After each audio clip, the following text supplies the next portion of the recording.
Hi everyone, it is TCEA Convention Day 3, and it is even more crowded here than it was yesterday. Lots of teachers from all over across the state and even from other states, all here for one thing, and that's to help integrate technology into our classrooms, into our learning spaces, and find those tools that we need to take our teaching to the next level. And so this morning I'm attending a couple of trainings that really focus on that topic specifically. It's resources to help teachers integrate instructional tech into lesson plans into their classroom, how to handle that, things like flipped classrooms.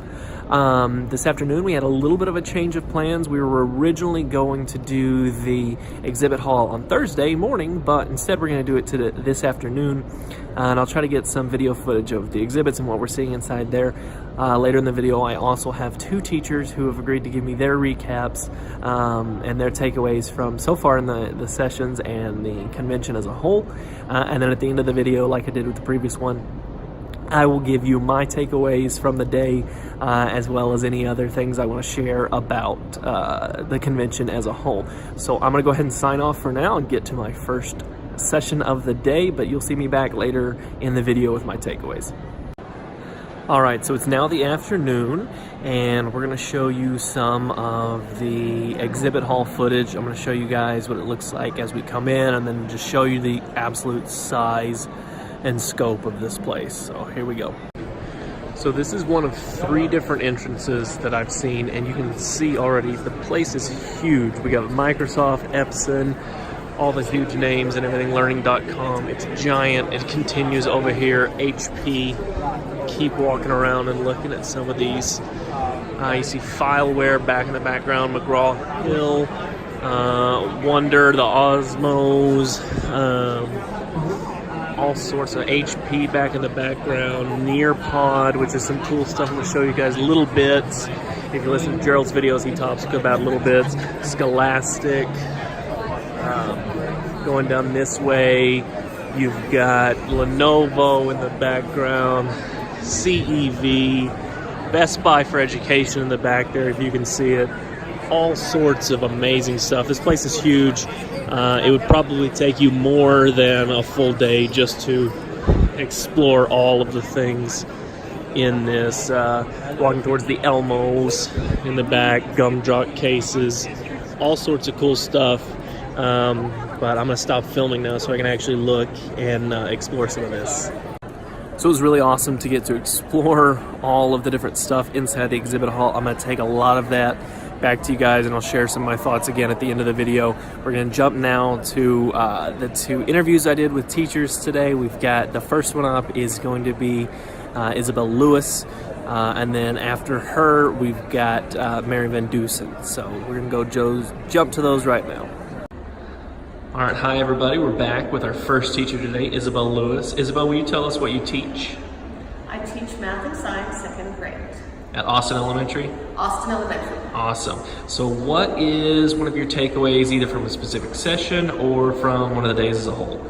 What I really enjoyed is the session I had with Osmo. Osmo is a device that you put on top of your iPad. It's a little camera, and you have different things you can play with the kids. One of the things I really enjoyed as a math teacher is that they have a game where you have a virtual customer that purchases pizza. You put the pizza together and then you make a change. They give you a $20 bill, you have to come up with some change. I thought that was great as a way to teach math with 2nd graders. That's awesome. I know we have Osmo at the kindergarten, so maybe that's something we can get going at Austin as well. Thank you for your time today.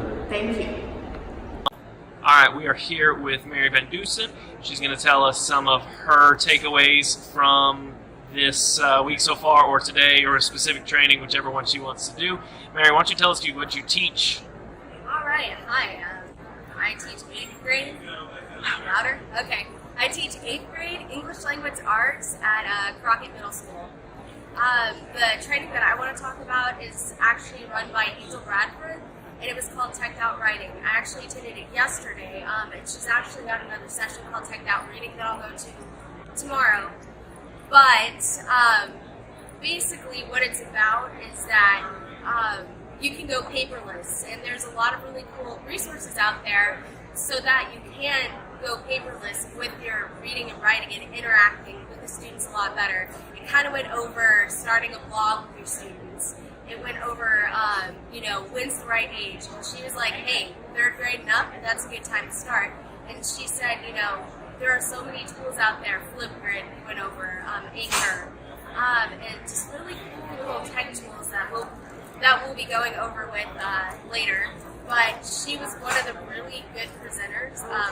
Then today, I went to another one about collaborations and having students have a voice. And that one was really cool because he gave us 5 steps and said, hey, if you want your kids to take charge of their learning, this is what you need to do. And that one was actually really good because he gave you the 5 steps and said, if you're not going outside your comfort zone to make your students in charge of their learning, then you're probably not going far enough, which I took away, which was amazing. But that's kind of where we're at right now. Awesome. So those are some great takeaways. Thanks for taking your time to share them with me. All right. Have a good day. All right, final thoughts for the day. I cannot stress how big this convention center is and that exhibit hall just by itself. There were over 365 different exhibitors in that hall, and you could have fit at least that many more in there, and it still wouldn't have felt crowded. It's huge. That's my biggest takeaway is that you guys gotta come do this next year. Even if it's in Austin and it's back on a smaller venue, still get excited about coming to this. Actual sessions I attended this morning, attended one that was all about the resources that one specific school district has put together for their teachers that they are sharing out to any school that wants them. I have the link to their website, and you can bet that I'm going to be sharing it out to all my teachers when I get back to Vegas. Second one, I attended an awesome Seesaw session, and so everybody who uses Seesaw, I've got some new thoughts, new ideas for you, so I hope that we can all start using Seesaw a little bit more effectively. I know I have some power users, but I have some people who don't use Seesaw that much, or some people who don't use Seesaw at all, and we're on in the elementary level. It's super great for connecting to parents, showcasing portfolios of what your students are doing, showing that growth throughout the semester, and so I definitely want to get that going a little bit harder when we get back. That's it for my general thoughts for today. We've got one more day here at TCEA, so I'll share my thoughts tomorrow. As you can see, I did this last video outside because it's the end of the day and I'm ready to go home. But I hope everyone has a great rest of whatever day it is when you're watching this. Be sure to check out the previous 2 videos as well as the video tomorrow as well. Thanks.